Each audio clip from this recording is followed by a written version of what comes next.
বাংলাদেশ যদি শেখ হাসিনাকে ফেরত চায় তাহলে তাকে ফেরত দেয়া ঠিক হবে না বলে মন্তব্য করেছেন ভারতীয় সাংবাদিক হিরণময় কার্লেকার। তার মতে এতে করে ভারতীয় অনুগতদের কাছে বার্তা যাবে যে তারা দুঃসময়ে ভারতের উপর নির্ভর করতে পারবে না।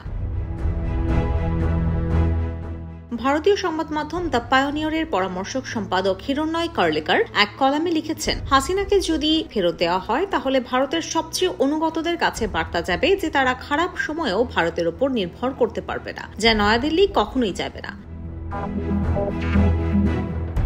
ভারতকে হাসিনার মতো একজন মিত্রকে হস্তান্তর না করার অবস্থানে অনড় থাকতে হবে, বিশেষ করে যখন ভারত বিরোধী শক্তির কাছ থেকে এমন দাবি আসে। বিএনপির মহাসচিব মির্জা ফখরুল ইসলাম আলমগীর কয়েকদিন আগে ভারতীয় সংবাদ মাধ্যমে দেওয়ার সাক্ষাৎকারে হাসিনাকে ফেরত দেওয়ার দাবি জানান, যেন তাকে বিচারের মুখোমুখি করা যায়। তবে ফখরুলের এই দাবি না মানার আহ্বান জানিয়েছেন ভারতীয় এই সাংবাদিক। কলামে তিনি লিখেছেন, ভারতীয় মিডিয়ার তথ্য অনুযায়ী মির্জা ফখরুল দুটি কারণে হাসিনাকে ফেরত চেয়েছেন। প্রশ্ন হলো, তিনি কি বাংলাদেশে এখন ন্যায় বিচার পাবেন? যদি তার বিরুদ্ধে অভিযোগ সত্য হয় এবং তিনি খুবই খারাপ কাজ করে থাকেন, তা সত্ত্বেও তার ন্যায় বিচার পাওয়ার অধিকার রয়েছে।